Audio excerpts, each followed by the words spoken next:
We know by the attitude, by the way they spoke, and by body language that this went well for Putin.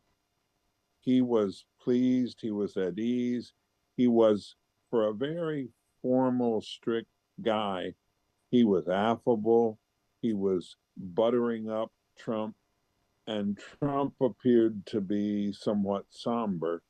So, whatever the details are, if you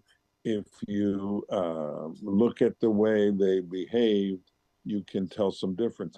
Putin kept using the phrase resolving underlying causes.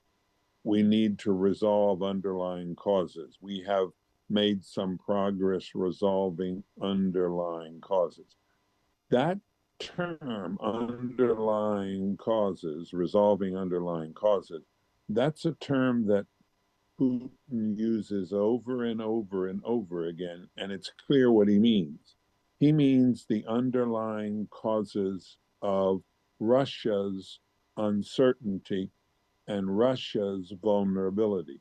He means that Ukraine, remember, used to be part of the Soviet Union, and now it's independent. But every sentence that Putin speaks about Ukraine, he speaks about Ukraine and Ukrainians as Slavs, the Slavic people, the same as the Russians. In other words, there's a bond that he sees that is artificially broken by drawing the boundaries that make Ukraine independent.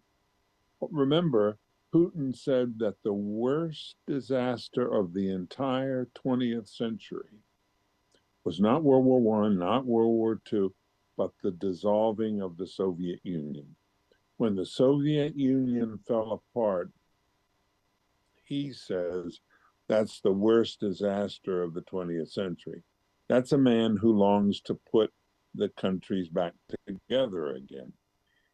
Underlying causes also includes the threat of NATO on his west. And remember, both Norway and Finland joined NATO this last year. So almost his entire western boundary with Europe is composed of running right up against now NATO countries. So he feels threatened that way.